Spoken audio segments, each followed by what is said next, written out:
भरतपूरचा पहिला वेडा आणि जाट फोळकर महायुती.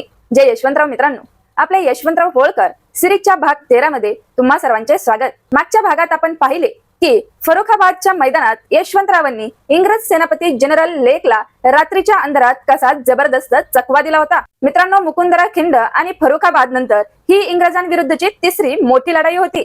दिल्लीतील गद्दारी नंतर यशवंतरावांना एका अशा खंबीर मित्राची गरज होती जो इंग्रजांविरुद्ध खांद्याला खांदा लावून लढेल. म्हणूनच यशवंतराव आपली फौज घेऊन राजस्थानमधील भरतपूरचे शूर जाट राजे रणजित सिंह यांच्या भेटीला पोहोचले. इथेच इतिहास एक नवे वळण घेणार होते, कारण भारत भूमीवर इंग्रजांना सर्वात मोठा धक्का याच मातीत बसणार होता. इंग्रजांनी राजा रणजित सिंह यांच्यावर फोळकरांची साथ सोडून स्वतःशी शांतता तह करण्यासाठी प्रचंड दबाव टाकला होता.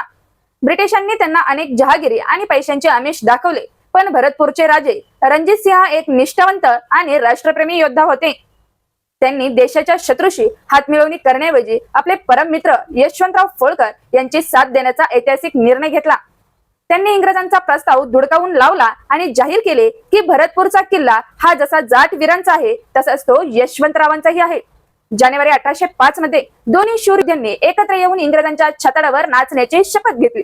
फोळकर आणि जाट एकत्र आल्याचे पाहून लेकचा संताप अनावर झाला. तो आपल्या आयुष्यातील सर्वात मोठा आणि आधुनिक तोफखाना घेऊन भरतपूरच्या किल्ल्याला वेढा घालण्यासाठी चालून आला.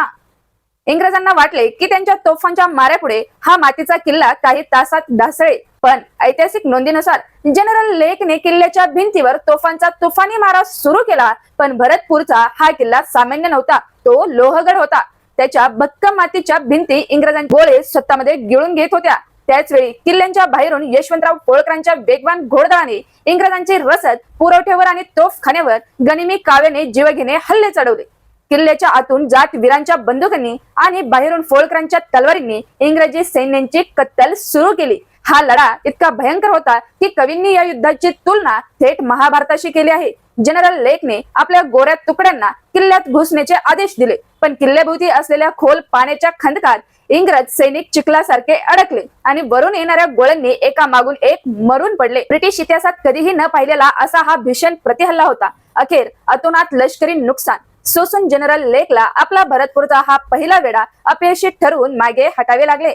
हा यशवंतरावांचा ब्रिटिशांविरुद्धचा सलग तिसरा आणि ऐतिहासिक विजय होता. तर मित्रांनो, भरतपूरच्या पहिल्या वेड्यात जाट होळकर वीरांनी इंग्रजांशी कशी धुळदाण उडवली हा इतिहास तुम्हाला कसा वाटला कमेंट करून नक्की सांगा. पण जनरल लेक एवढ्यावर शांत बसणारा नव्हता. पहिल्या पराभवाचा बदला घेण्यासाठी त्याने अधिक वेगाने दुसऱ्या हल्ल्याची तयारी सुरू केली होती. आता पुढच्या भागात आपण 14 मध्ये पाहणार आहोत भरतपूरचा दुसरा भीषण वेढा, त्यांची दुसरी धुळदाण. हा थरारक इतिहास चुकवू नका. इतिहास घराघरात पोहोचण्यासाठी या व्हिडिओला आताच लाईक करा, शेअर करा, चॅनलला सबस्क्राईब करायला विसरू नका आणि कमेंट मध्ये जय यशवंतराव नक्की लिहा.